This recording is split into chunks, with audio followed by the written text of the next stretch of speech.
Olá, meu amigo, minha amiga. Hoje eu vou trazer para vocês cenas e revelações muito interessantes que nos ajudam a entender melhor o que é que está acontecendo no mundo da economia aqui no Brasil, nesse instante em que muitas interrogações estão sendo lançadas, muitas ações estão sendo tramadas e muitas respostas estão sendo dadas intencionalmente de forma míope.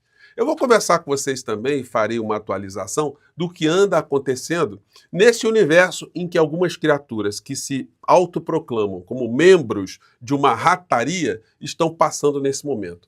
A discussão, a cisânia, a confusão e briga está sendo muito intensa. Bom, vou conversar com vocês sobre tudo isso, mas antes de mais nada é sempre muito importante convidar você que está chegando agora ao nosso portal e ainda não é inscrito, para que em primeiro lugar você se inscreva aqui conosco e conheça também os nossos outros vídeos. Se você gostar, compartilhe e recomende. Não se esqueça, venha para o nosso clube de membros também, porque aqui você é muito bem-vindo e muito bem-vindo.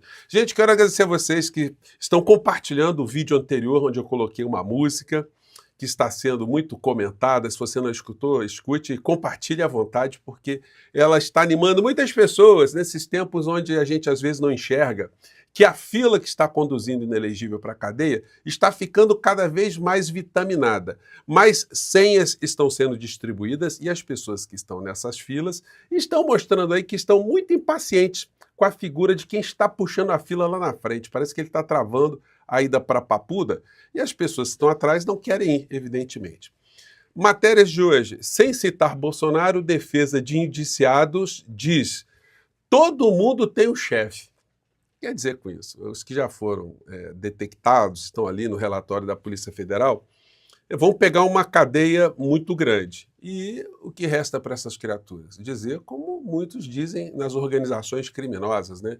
Ou outras instituições também. Eu estava apenas cumprindo ordens. Ah, é? Fofinho. Vai ficar um tempo na papuda para aprender a discernir o que é uma ordem que prejudica a nação, uma ordem de traição nacional, uma ordem que prejudica pessoas, que pode provocar a morte de pessoas, de coisas que a gente faz de uma forma absolutamente tradicional, seguindo ali uma função administrativa. Estão jogando, portanto, a responsabilidade no cabeça da Orcrim. E olha que era gente que estava ali na sala do lado do Bolsonaro, né? Como esse Técio Arnaud, o chefinho do gabinete do ódio. Coluna do Lauro Jardim de hoje. Advogado de general preso reage à defesa de Bolsonaro, está atuando como promotor. Olha só, as defesas estão se conflitando aí. Porque o advogado do Bolsonaro, quando ele começou a dar entrevistas a ele, disse, olha, tinha gente querendo dar golpe, mas o Bolsonaro não seria o beneficiário desse golpe, né? O que é uma grande calhordice, me desculpe, doutor, né? Então quer dizer que essa gente ia fazer uma junta militar desprezando que o Bolsonaro foi o epicentro que motivou esses atos todos e seria descartado no final? Para ser quem o presidente do Brasil? Braga Neto? O general Heleno? Francamente, né? Santa ingenuidade cretina, Batman. Hoje, a coluna do Valdo Cruz diz que Bolsonaro repete com kids pretos, mesmo o erro que cometeu com Mauro Cid, alertam assessores. Está todo mundo vendo que o Bolsonaro é um covardão, está jogando tudo na culpa, na responsabilidade dos outros. Eu fico impressionante como é que tem gente que ainda consegue enxergar alguma coisa positiva na figura de uma pessoa que se apresenta de uma maneira tão vil e tão covarde, tão desprezível em relação àquelas pessoas que estavam do lado dele. Olha, em breve, nós começaremos a ver depoimentos dos traídos. E serão vários, porque basta um levantar a questão, mostrar o que acontecia nas internas e qual foi o comportamento covarde do inelegível, que outros vão vir na sequência, gente. Vai ser um espetáculo. Coluna do Igor Gadelha de hoje. Falas de advogado de Bolsonaro irritam em torno do ex-presidente. Gente, tá todo mundo na cisânia. Coluna do Aguirre Talento. Defesa de general nega delação e diz que documento golpista foi descartado. Esse aí é o Caveira, o general Mário Fernandes, que está bem agarrado. Ele está dizendo que, olha, aquela minuta que acharam, né, que eu estava planejando o golpe, aquilo foi descartado. O senhor só esqueceu de um detalhe. Os outros que estão implicados nessa história partiram para uma ação baseada naquilo que o senhor tinha como documento que o senhor disse que estava descartado. Está tudo provado. As gravações todas, o rastreamento dos telefones, as torres. Gente, Não tem como. O senhor vai ter que fazer uma delaçãozinha muito bonitinha se quiser diminuir o volume da sua pena, porque da cadeia o senhor não vai escapar, não. O senhor já está nessa preventiva, como eu disse para vocês aqui anteriormente. O máximo que pode acontecer nas próximas semanas e meses é o senhor anunciar aí que está interessado em contribuir com o esclarecimento dessa história toda e ganhar de presente uma tornozeleira eletrônica para ficar numa prisão domiciliar. O senhor vai ficar ali com aquele radinho de pilha, né, na sua tornozeleira, com bateria, com Wi-Fi, uma rádio papu da FM, para o senhor aprender nunca mais a tentar destruir a democracia do nosso país e matar pessoas. Couto, ele fez uma coluna ontem que eu achei muito interessante, eu queria compartilhar hoje com vocês. Só falta Bolsonaro pedir delação premiada. Vai dedurar quem? Deus? Porque covarde como o Bolsonaro ele está tentando jogar responsabilidade para todo mundo. Está jogando a responsabilidade nos seus subordinados. Mas a lei de delação premiada, ela não beneficia aquele que tenta incriminar alguém que estava sob o seu comando, porque não faz o menor sentido, né, você colocar a culpa em todo mundo que está ao redor. E a lei de delação premiada foi feita antes do Bolsonaro, porque já se previa que o criminoso, o bandido, o mau caráter, o salafrário, ele sempre vai se eximir de responsabilidade colocando a culpa naqueles que o serviam, os que o protegiam. Então, para o Bolsonaro, só resta, segundo a legislação, denunciar alguém que esteja acima dele. Mas quem é que estava acima do Bolsonaro? Ele vai fazer delação premiada contra Deus? Ele podia até pegar o Silas Malafaia, né? Não seria uma ideia tão surreal dentro dessa visão aí que o Couto está apresentando, né? Mas entre Malafaia e Deus existem infinitas, incontáveis diferenças e distâncias abissais, né? Ele está muito mais próximo daquele mundo subterrâneo do que do mundo celestial. Daí a gente chega aqui na economia. Governo escolheu populismo econômico e deve colher derrota eleitoral, diz Alexandre Schwarzman. Gente, lembrando que segunda-feira, dia 9, às 17 horas, aberto aqui no nosso portal do José, é para todo mundo, não é só para o clube de membros, não. Eu vou fazer uma live com a professora Maria Lúcia Fatorelli para nos ajudar aqui a entender melhor algumas situações que estão acontecendo no Brasil. Então, dentro desse contexto, anote aí na sua agenda, segunda-feira, 17 horas, tá? Pode participar, mande seu comentário, já pode ir postando. Logo, logo vou colocar o banner desse encontro e você já pode ir postando ali suas perguntas, as suas dúvidas, tá legal?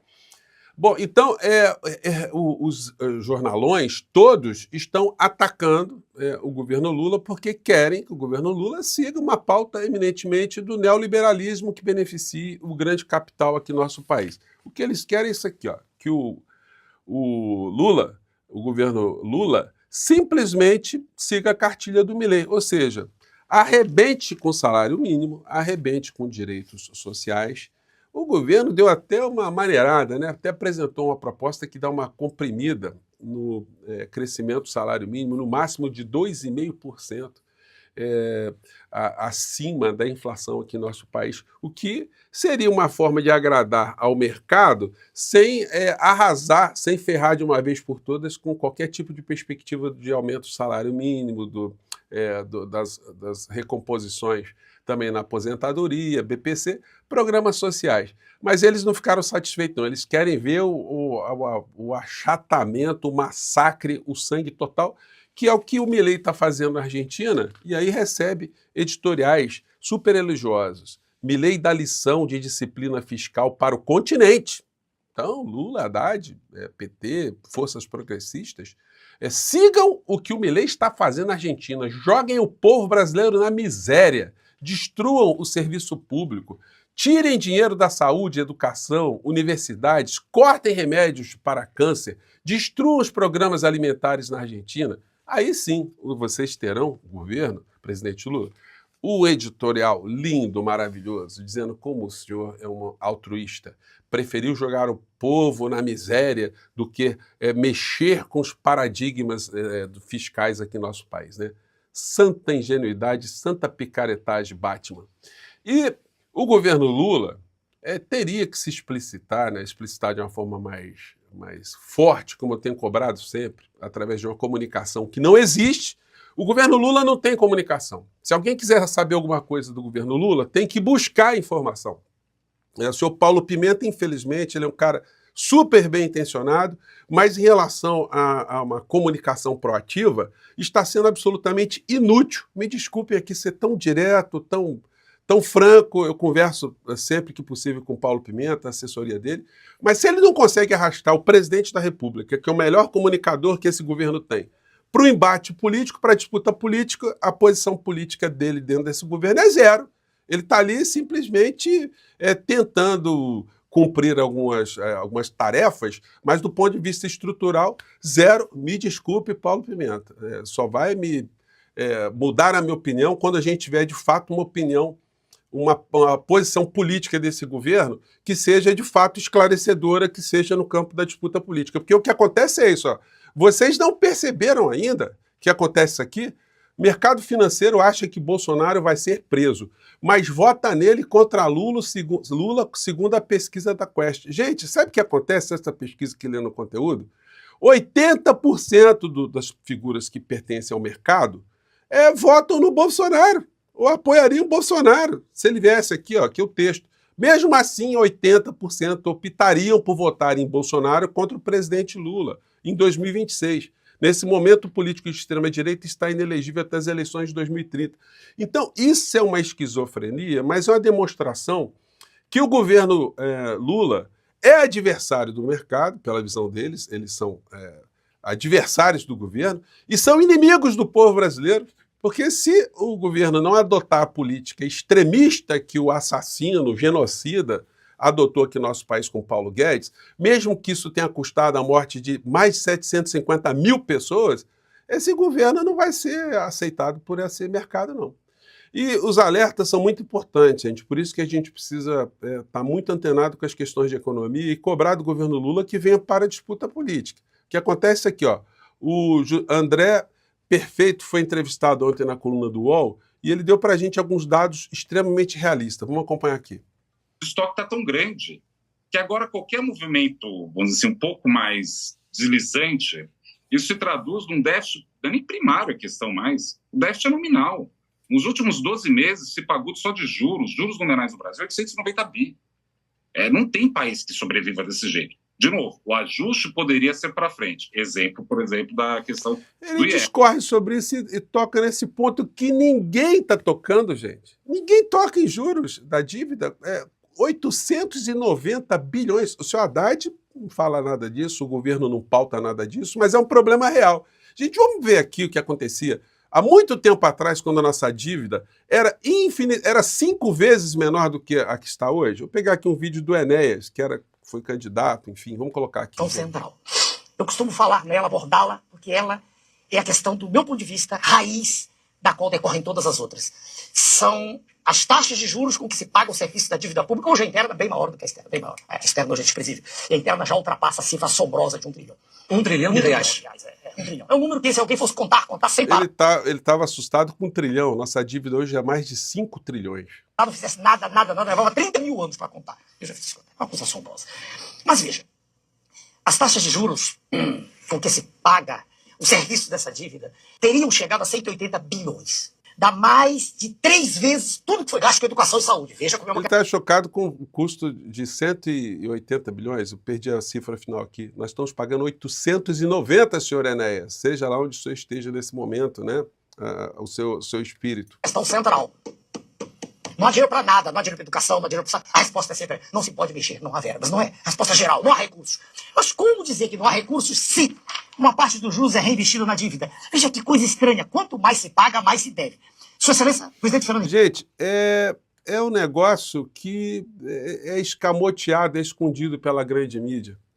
Nós não temos discussão sobre isso. Para finalizar, vou pegar só um trecho aqui de uma fala do deputado Mauro Benevides há 4 anos atrás. Domingos Neto pela proposta, mas o Congresso Nacional precisa discutir o que se paga em relação à dívida pública. Não há nenhuma discussão dos 5 trilhões que o Brasil tem da dívida pública brasileira. Não há nenhuma discussão, senhor presidente e senhores deputados, absolutamente nenhuma, sobre a rolagem anual de 1 trilhão e 400 bilhões de reais que o governo tem que fazer praticamente todo ano. Não há uma discussão sobre os 380 bilhões de reais de juros que o Brasil paga por ano. Por isso que... Já passou, já dobrou, deputado Mauro Benevides. Já estamos lá na frente. Estamos pagando muito mais. Então, gente, os nossos espaços aqui, eles servem para isso, para a gente levantar essas questões. A gente quer respostas do governo, da área econômica. É um mistério, é um negócio que ninguém pode tocar. Isso aí vai para um pelotão de fuzilamento quem levante essa questão. Simplesmente nós vamos ficar presos a essa lógica sem nenhum tipo de debate? Bom, é por isso que eu estou aqui. Fica jogada a questão. Nós estamos submetidos aí a termos essas informações escondidas para sempre, apenas nos submeter a essa escravidão econômica. Bom, eu fico por aqui, gente. Mais uma vez, um grande abraço. Mais tarde eu volto, que tem mais cenas interessantes, tá? Tchau.